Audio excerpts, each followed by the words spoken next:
Blaenau Gwent, une petite ville du sud du Pays de Galles.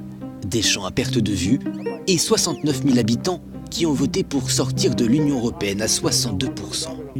L'Europe a donné aux agriculteurs, en particulier au Pays de Galles, de la stabilité et de la sécurité. William Jenkins ne fait pas partie de ces 62%. Sa famille possède cette ferme depuis plus d'un siècle. Et de la stabilité, justement, l'Europe lui en apporte. Nous avions un marché pour nos bêtes, c'est pour cela que je suis un peu inquiet de ce qui va se passer. Nous allons perdre des parts de marché pour lesquelles nous nous sommes battus pendant des années en répondant à la demande en Europe. Et j'ai peur que nous perdions cette sécurité. Je suis déçu de quitter l'Union européenne, mais nous en sommes là et il faut en tirer le meilleur. Si nous en sortions sans accord, nous pourrions avoir de nombreux soucis, en particulier dans ces collines du Pays de Galles. Mais l'opinion de William n'a pas toujours été celle des millions de Britanniques qui voteraient encore aujourd'hui pour sortir de l'Union européenne. Ils sont pourtant de moins en moins nombreux. Selon un sondage publié en janvier, une majorité de Britanniques voteraient pour rester. Nous reprenons la route, direction Boston, dans le nord-est de l'Angleterre. Ici, en 2016, c'était un raz-de-marée en faveur du Brexit. 75% des habitants ont dit non à l'Europe. Mais 2 ans et demi plus tard, personne ici ne voit encore le bout du tunnel. Si aujourd'hui il y avait un nouveau référendum, est-ce que l'un d'entre vous voterait différemment ? Si les arguments pouvaient me convaincre de changer d'avis, alors je voterais le contraire.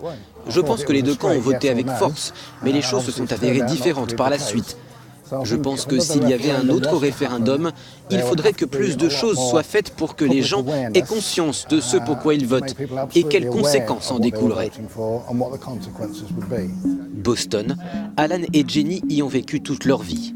Un couple bien placé donc, pour apporter quelques idées sur les raisons d'un vote aussi massif pour sortir de l'Union européenne. Si vous alliez en ville un soir, vous auriez du mal à comprendre certaines personnes, vous savez. Un gros afflux d'étrangers qui arrivent au sein d'une population relativement stable, cela déséquilibre la balance. L'immigration, une source d'inquiétude à Boston. La ville de 35 000 habitants est devenue un port d'accueil important pour Polonais, Estoniens, Lituaniens ou encore Roumains quand l'Union européenne s'est élargie en 2004. Il y a tellement d'incertitudes actuellement. Est-ce que vous êtes inquiet pour ce que les mois ou années à venir pourraient vous apporter ? Non. Je ne m'inquiète pas vraiment de ça. Ce qui doit arriver arrivera. Quel que soit ce qui sera décidé, ce qui doit se produira. Nous reprenons la route, direction l'Écosse, qui a voté majoritairement pour rester dans l'Union européenne.